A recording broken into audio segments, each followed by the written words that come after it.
Hello everyone, আসসালামু আলাইকুম। সবাই কেমন আছেন? আপনাদের সকলে আলহামদুলিল্লাহ আমি অনেকটা ভালো আছি। সো গত ব্লগে দেখিয়েছিলাম আমাদের শপিং। গত 2টা ব্লগে আমি শুধু শপিংই করেছি। তো শপিং শেষ করে একটু রিল্যাক্স হওয়া দরকার ছিল। নাস্তা কমপ্লিট করে ছোট বোনকে বললাম চলো যাই আমাদের সেই পুরাতন স্মৃতি নাটোর স্টেশন। এখানে আসলে ম্যাক্সিমাম টাইম বসে আমরা আগে আড্ডা দিতাম। গত 1-1.5 বছর নাটোরে থেকেছিলাম। আমার ছোট বোন আর আমি, ও পড়াশোনা করতো আর আমি কোচিং অ্যান্ড জিমে ব্যস্ত ছিলাম। সো সব কিছু মিলে অনেক ভালো সময় যেত সেখানে। তো একটু স্মৃতিময় সময়গুলো কাটালাম, চাটা খেলাম, একটু আড্ডা সাড্ডা দিলাম। আফটার দেন রওনা দিব এখন বাসার দিকে। সো অনেক তো ঘোরাফেরা হলো, অনেক বেশি শপিং হলো এবং এখন এত বেশি মাথা ব্যথা করতেছে, এত ক্রাউড চারোদিকে, এত মানে অস্থিরতা। আসলে তখন ভালোই গরম ছিল, হালকা ঠান্ডা হালকা গরম আর কি। তো এই আর কি। তো চলে আসতেছি এখন বাসার দিকে অ্যান্ড এখন বাসে রওনা দিয়েছি। আর এখানে দেখেন একটা ছোট্ট বাবু, ওর আম্মু আসলে সামনে ডিক্কিতে বসেছিল, বেচারি অনেক কষ্ট হচ্ছিল।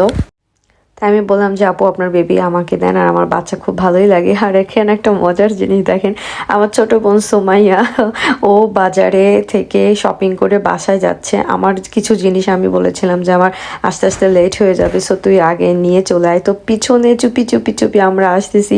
ও আসলে পুরো রাস্তা নাকি কি হিসাব করতে করতে আসতেছিল যে টাকা কি আমি সঠিক দিয়েছি কি দেই নাই, যেন বুঝতে পারে নাই। আর এই দিকে দেখেন আমার মিনি সোনার অবস্থা। ও তো মানে এইটার মধ্যে কি আছে ওর দেখতেই হবে, এইটা নিয়েও জাস্ট পাগল হয়ে গেছে কি আছে। আর আমিও ভিডিও করতেছি আর আড়ে আড়ে তাকাচ্ছে যে আমার খালামণি কি করতেছে। ওর 2 মা ওকে এত ডাকতেছে, এত এটা সেটা বলতেছে, মিনি ছেড়ে দে, এটা তোর নানুর জন্য কিছু জিনিস আছে, এটা সেটাও এখন কাটবে খুলবে দেখবে। নাজেহাল অবস্থা, আসলে পাগল একটা। ও আমাদের বাসার মধ্যে একেবারে একটা মানুষের মতো থাকে, অনেক বেশি ভালো রেসপন্স করে। ওকে ডাক দিলে সব কিছু যেন ও একদম মানুষের মতো বুঝতে পারে এবং কারো কোল ছাড়া। আর গত 3টা মাস ও আমাকে এত বেশি জ্বালাইছে, ও আমার কোল ছাড়া ঘুমাবে না, প্রতিদিন ভোরবেলাও আমার কাছে চলে আসবে। ইভেন ওকে পরে সকালে লাথি মেরে আমার বাইরে বের করে দিতে হয়।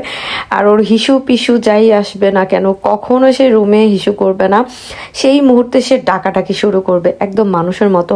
তো আমার ছোট বোন এসে টেবিলটা খুলে আব্বুকে দেখাচ্ছে, আব্বু দেখো তোমার জন্য তোমার মেয়েটা নিয়ে আসছে। বাট আব্বু তো খুশি না। আব্বুর সবসময় একটাই কথা থাকে, তুমি আমার জন্য 1 টাকাও কেন খরচ করবা, আমি তো এখানে বসে এমনি খেতে পারি।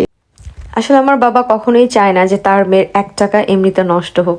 আমি নাকি অনেক কষ্ট করে কামাই করি, তাই আসলে এটাই বাবা। সো সকল বাবার প্রতি শ্রদ্ধা ও সম্মান। আজকের মতো এই পর্যন্তই। আল্লাহ হাফিজ, আসসালামু আলাইকুম।